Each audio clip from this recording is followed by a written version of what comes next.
Revenge with Karen.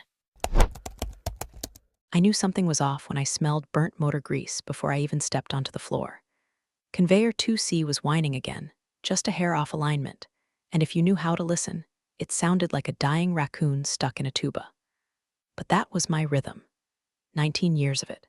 My boots hit the same scuffed concrete at 6:43 a.m., same corner coffee in hand, same nod to old Pete by the coolant tanks, still insisted the vending machine stole his quarters on purpose. I didn't argue. Some machines here were petty like that. The hum of the belts, that was my morning prayer. I'd walk the length of Hollowgate's line like a surgeon doing rounds, except instead of heartbeats, I listened for hitches in gear timing, thermal expansion drift, sensor lag.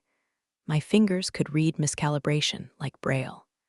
Had a logbook thick enough to stop a bullet. Of the entries in shorthand, only 3 of us still remembered. The other 2, long retired or dead. It was just me now. I made my way past the junction behind Sector 7, where the new auto dashboard glitched last week and nearly spat out a shipment of half-assembled toaster guts. Chloe's upgrade. She called it modern efficiency, which was rich coming from someone who thought a torque wrench was a tick-tock dance. Still, I noted the spike on the thermal readout again, mentioned it to the floor tech. He glanced up, shrugged, said, "Chloe said not to overthink it." Right. God forbid we overthink the 2,000 synchronized belts that kept the place from becoming a very expensive steel piñata. It wasn't just about routine. It was a feel, a breath. And if you've ever worked in a place like this, where everything depends on everyone doing their job without applause, you'll get why what happened next felt like being gut-punched through your coveralls. But before we get there, if you've made it this far, do me a favor, tap subscribe. Yeah, I know nobody likes being asked, but it keeps the folks behind the scenes caffeinated enough to keep these stories coming. And believe me, this one, you're going to want to hear how it ends. Back to it. I checked the pressure tolerance on the overflow line, 2 psi off. Not enough to trigger an alert on Chloe's shiny dashboard, but enough to cook a batch of plastic molds by lunch if it kept creeping. I made a manual note. Tap the old analog gauge twice for good luck, just like Carl taught me back in 06 when the floor flooded, and we nearly lost a week's output to thermal warping. I passed Debbie near the punch press. She handed me a roll of electrical tape without even asking. "Panel 9 again?" I nodded. She smiled. That's how things worked around here. Quiet rhythms, muscle memory, trust. But I wasn't naive. I'd seen the writing on the wall weeks ago when the owner's daughter started slinking around in those $900 boots that had no business stepping through a loading bay. She didn't speak to us, just filmed little reels for her manufacturing chic series or whatever garbage she was posting. Kept saying things like legacy overhead and streamlining dead weight. I knew what it meant, I just didn't know when. That day I walked slower on my rounds, not to drag my feet but to listen deeper. I took one more reading at Junction 5, where the hydraulic sink was always a twitch away from throwing off the main flow. Quiet buzz was off by a few decibels, probably nothing. Probably. I backed up the configs before lunch. Plugged in my old flash drive, scratched, duct-taped, barely holding together. Copied over the core calibration suite. It wasn't company property, not really. Half those configs were tweaks I'd done myself over 2 decades. Stuff that lived in my head more than the mainframe. The company version was sanitized. Mine had notes like, "Don't touch this unless you want to wake up to 300 rejected pallets," and Pete screaming like a banshee. I labeled the file, "If you really need me zip." Then I finished my sandwich in the break room with 3 other people who didn't say much. We didn't need to. Our silence was comfort. Our silence was knowledge. I felt it, like a pressure drop before a storm. Something in the air shifted. A stillness in the rhythm. The kind that tells a seasoned mechanic to grab a wrench before someone grabs a fire extinguisher. I just didn't know that by the end of that shift, be walking out for what they thought was the last time, and that by dinner time, the place would sound like a robot funeral on fire. I was tightening a mounting bracket near line 3 when the stiletto click-clack echoed like a goddamn threat. You ever hear heels on concrete in a place that smells like scorched polymers and hydraulic fluid? Doesn't fit, like a clown at a funeral. I looked up, and there she was, Chloe Hollowgate, rest to the kingdom of conveyor belts and carpal tunnel. Rocking a white blazer you could lose a mortgage payment to, phone in hand, selfie mode on, chirping something like, "Just another day at the legacy plant." To her gaggle of influencer friends, One of them asked if OSHA was a skincare brand. I kept my eyes on the bracket, but I was listening. You always listen when people like that tour your ground, like they're scouting it for demolition. She pointed at the rusted catwalks and said, "It's like a grandpa's shed, right? So aesthetic." I could have laughed if I hadn't already spent 12 years begging upper management for safety rail funding that never came because profits were tight. They strutted past the precision tools like they were props. Like the belts didn't move 80 tons of product a day. Like lives hadn't been broken and built in here. Then I saw him, cousin Jason, apparently. Fresh-cut fade, brand new steel toes that still had the stuffing in them, a button-up that had never met sweat. Chloe beamed like she'd invented him herself. "This is Jason. He's just finished scaling a startup in Dayton, AI-based fulfillment optimization. Super cutting edge. He'll be shadowing our operations team before, well, taking over some legacy roles. Legacy roles." I felt that phrase hit me in the ribs like a crowbar. "Is that the gal you mentioned?" One of the influencers asked, sipping something pink out of a protein shaker. Chloe turned to me like I was a roach she just remembered she hadn't stepped on yet.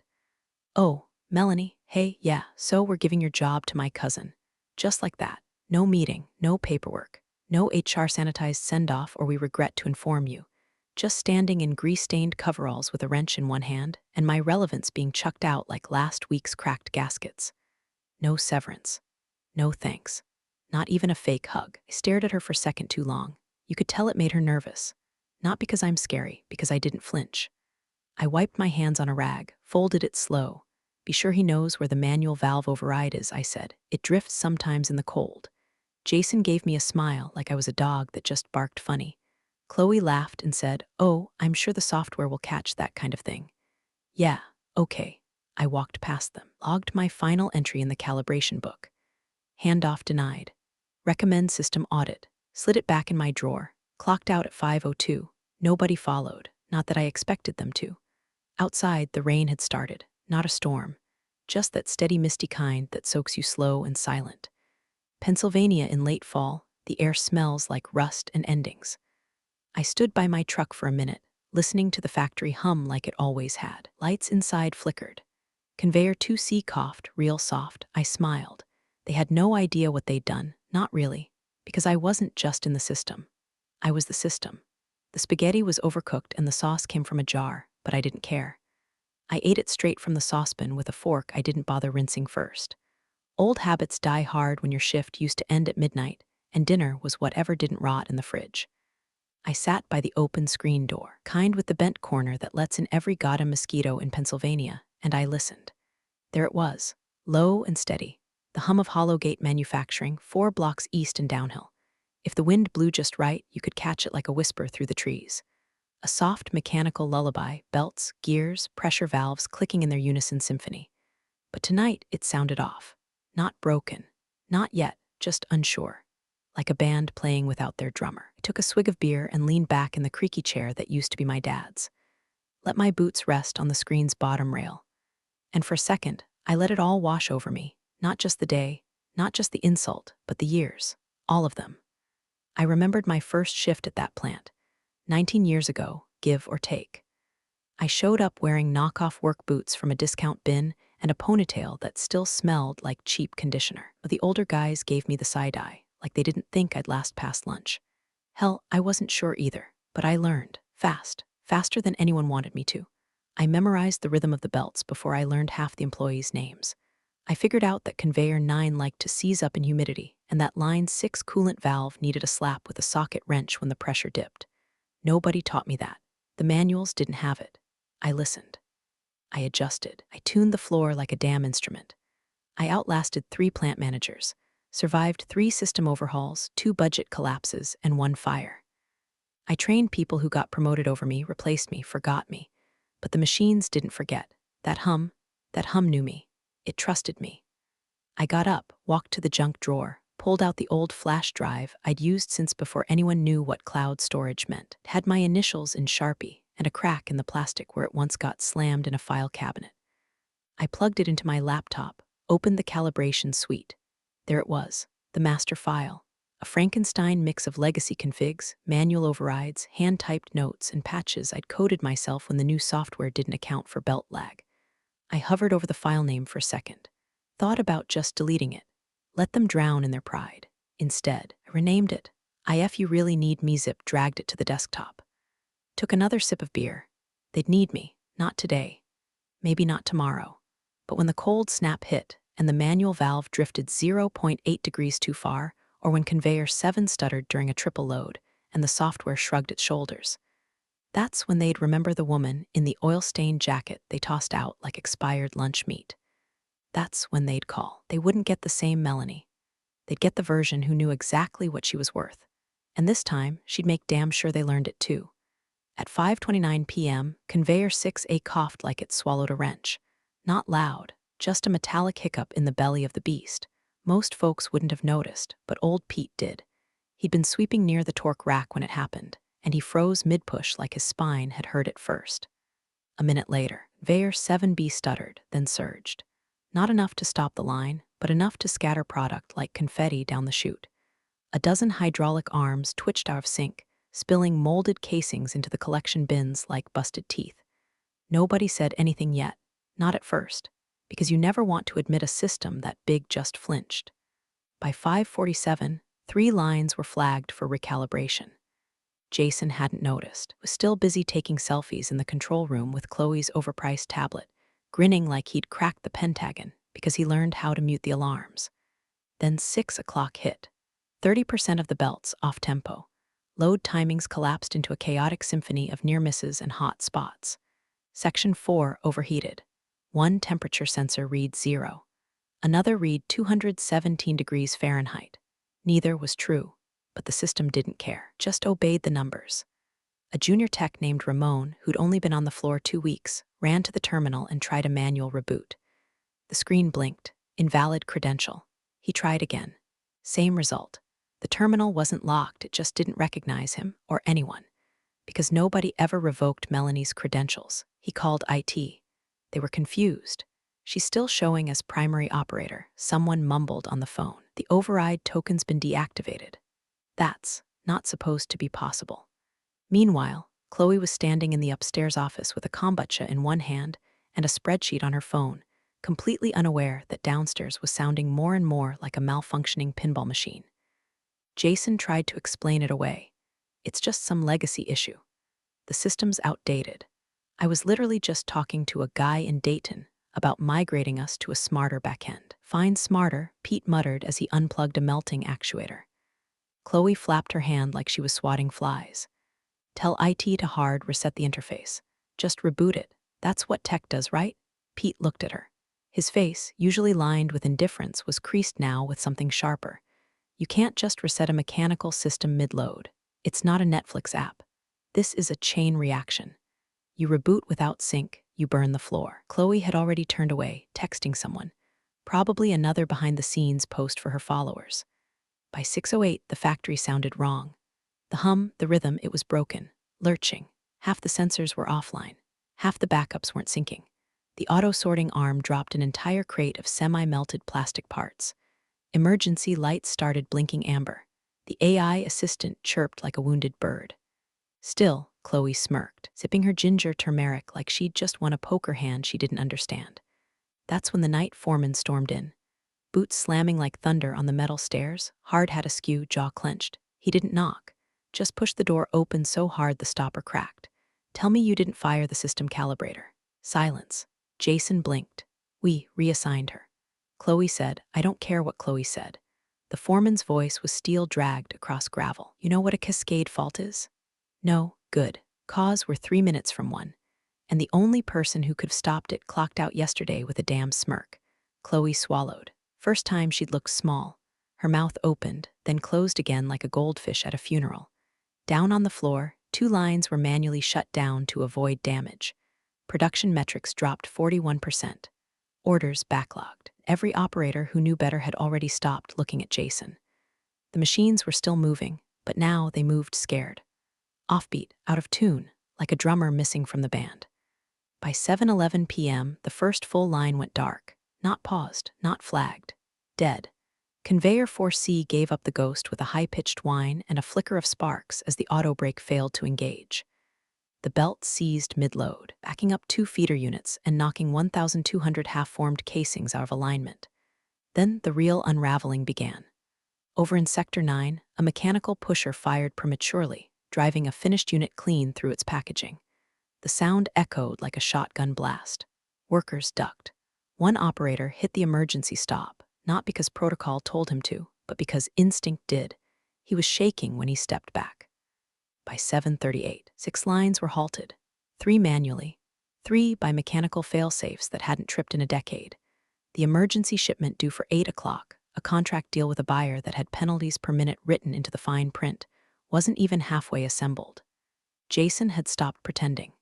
His collared shirt was soaked through, hair stuck to his forehead, tie wrapped around his hand like a pressure bandage for ego wounds.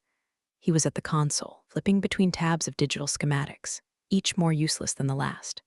"Where the hell is the override timing config?" he barked. Pete leaned over his shoulder, squinted, and said flatly, "That's not even our model. That's the system they use at Hollowgate East. We're Hollowgate Main. Whole different load profile."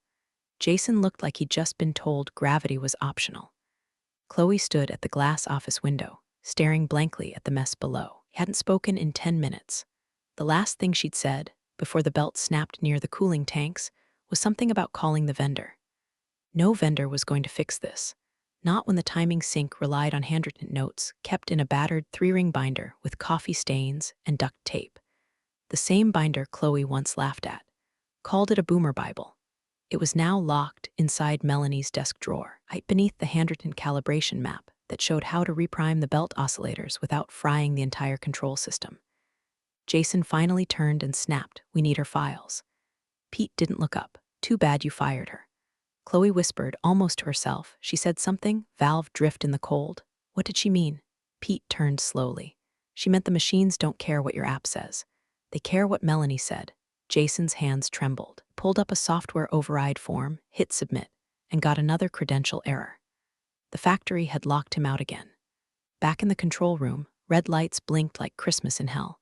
The AI assistant kept saying load sync error every 30 seconds, cheerful and oblivious. Somewhere in the maintenance bay, a cooling unit hissed louder than it should have.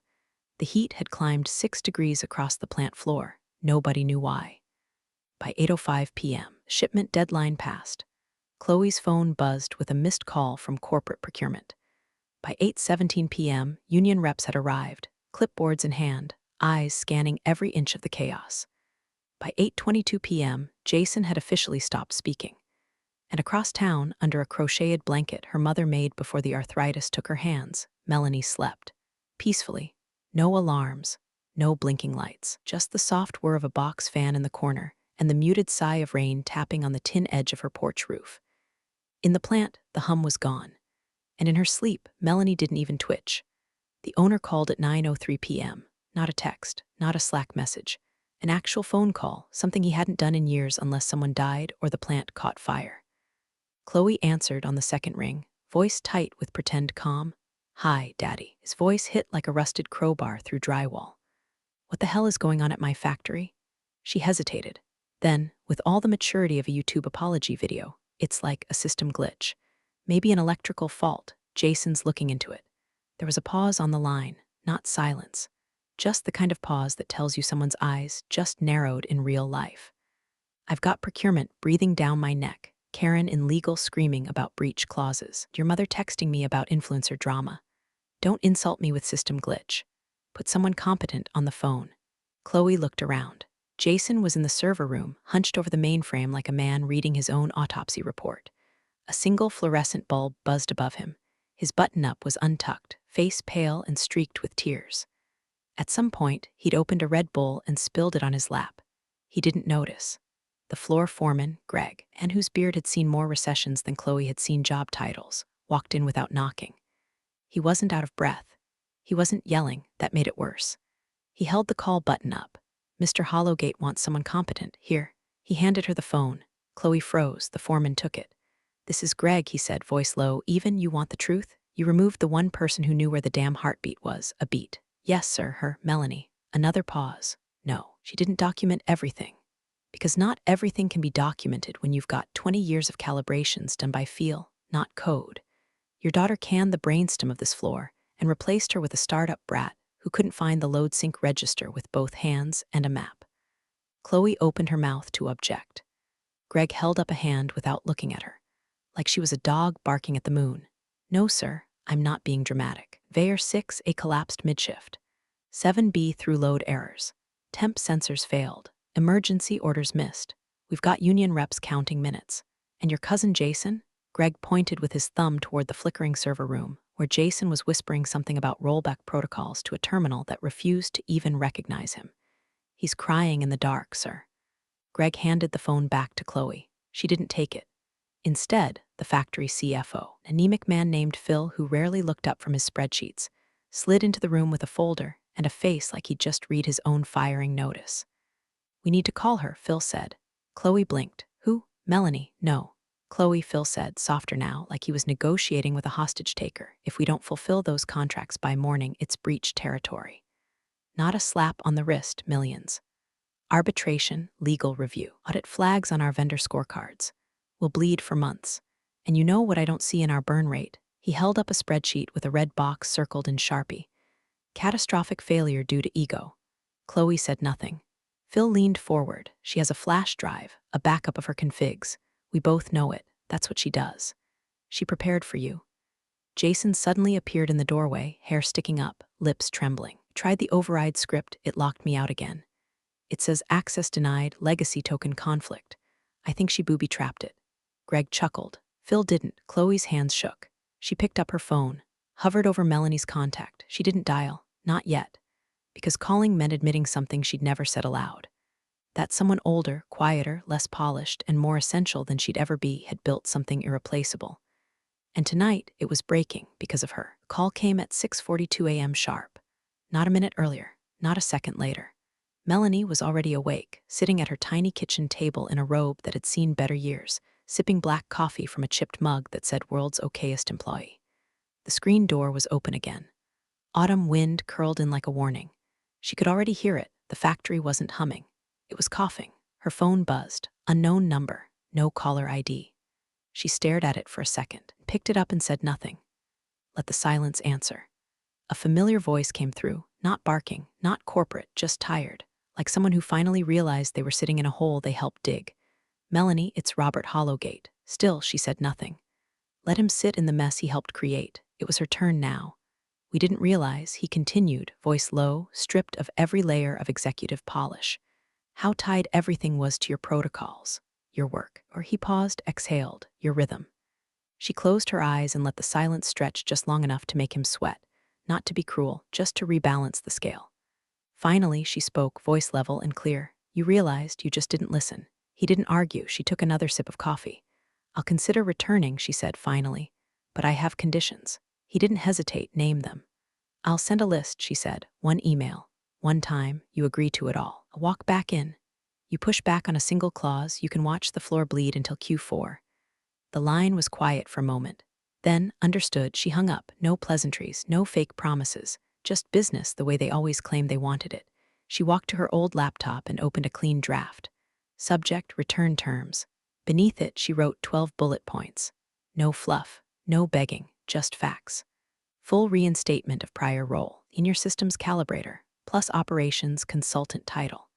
Compensation adjusted to match market plus 10%. Sole control of calibration protocols. No committee approval. Direct line to CFO for budgetary needs. Independent tech assistant, hire of her choosing. No interference from executive family. No executive family allowed in control rooms, maintenance bays, or calibration terminals. Chloe Hollowgate barred from any operational input regarding systems management. Jason Hollowgate to be reassigned or removed. Legacy system backups to be stored securely under dual authorization, hers and CFO's. No social media content creation permitted on factory floor. Final clause.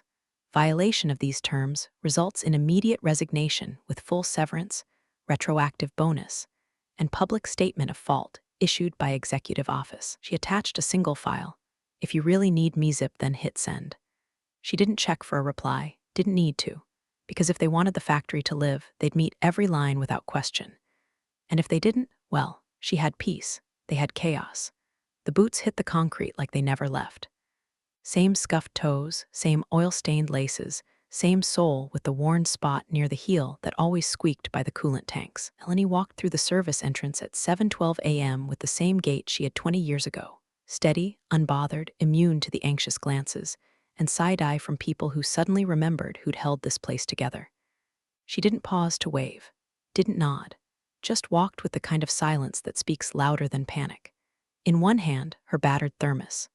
In the other, the flash drive. Wrapped in electrical tape, label half-peeled, still warm from the pocket she'd kept it in since sunrise. Chloe wasn't there. Her glass-walled office was dark, nameplate gone. No kombucha bottles, no Bluetooth speaker softly playing some podcast about optimization or hustle culture. No sign of that hollow laughter that used to echo down the stairs like fake perfume. Just an empty desk and a single pink blazer, draped over the back of a chair like a flag of surrender. Jason, long gone. Rumor had it he left sometime after 1:00 a.m. HR had to print out a badge for him to exit because he couldn't figure out how to log himself out of the access system. His last act on site, forgetting his iPad in the server room, where it now sat face down under a stack of unused safety checklists. Melanie made her way past the calibration desk, past Greg the foreman, who didn't say a word, but stepped aside like a bishop parting for the high priest. Others watched, Debbie near the molding units, Pete behind his mop as she reached her old workstation. The drawer opened with a soft clunk. Her binder was still there, her logbook, her notes, untouched, unread, like relics waiting for the priestess to return. She plugged in the flash drive, the terminal blinked to life. Legacy token detected. Override confirmed. The screen lit green. One by one, the machines exhaled. You could feel it in the air. The floor breathed. Belts shivered once, synced. Presses paused, recalibrated, restarted in tempo. The temperature sensors corrected. The line map blinked from amber to green to full power. Conveyor 6A hummed like it had missed her. Greg watched, arms crossed, mouth twitching like he didn't want to smile but couldn't help it. Good to have the band back together, he muttered. She didn't reply. Instead, she handed him a sealed envelope, thick, typed, signed. The updated terms. Already agreed to, already executed. He flipped through the pages, his eyebrows lifted when he hit Clause 7. No family interference, he read aloud. Permanent, she nodded once. Then turned back to the console. The owner was waiting upstairs. She knew that. Knew he'd probably rehearsed some speech about appreciation, about lessons learned, about how sometimes we fail to recognize greatness in our own backyard. She didn't care. She wouldn't be going up. Because respect, once taken, isn't bought back with flowers and guilt. It's earned. And today they were finally paying what they owed. The floor clapped. Not a standing ovation, just 3 or 4 people, slow, real, raw, calloused hands hitting grease-stained palms. The sound of quiet redemption. She didn't smile. She just tapped the keys, eyes on the screen, listening as the system came back to life under her command. The hum returned. And this time it bowed to her. Server bay smelled like warm dust and quiet redemption. 1 week since the shutdown. 7 days since the chaos bled out and order returned, not because some consultant waved a wand, but because the woman they'd exiled came back and made the system remember who it was. Melanie stood with her hands in her pockets, watching the monitors. Green lights danced across the screen like a heartbeat restored. Conveyor speeds, nominal. Thermal readouts, steady. Oscillators, balanced. The floor below moved like a synchronized animal again, lean, quiet, precise. A new junior tech stood beside her, probably 23, hair too neat, eyes too anxious. His name was Kyle or maybe Ryan. They changed every 6 months now. He glanced at the readouts, then back at her. What should I do if the belts fall out of sync again? Melanie didn't turn. Just handed him a folder. Paper. Not a tablet. Not a PDF. A damn folder. Annotated, tabbed, creased at the edges. Follow the rhythm, she said, and listen to the machines. He blinked. The machines? She finally looked at him just enough to raise one eyebrow. They'll tell you what's wrong. They always do, if you're not too busy trying to optimize them to hear it. He nodded like he understood. He didn't. But someday, maybe, he would. She left him there and moved down the row, checking the legacy nodes sync against her backup logbook. Not because she didn't trust the system, because trust needed verification. Always did. Across the bay window, movement caught her eye. Chloe, clipboard in hand, blazer buttoned tight. No camera crew, no heels, no entourage. Just her walking stiff-backed along the top floor walkway, pretending to review a report. She slowed when she reached the glass above the bay. She saw Melanie, paused. And for a second, just 1 second, her mask cracked. She looked. Not scowled, not glared, just looked.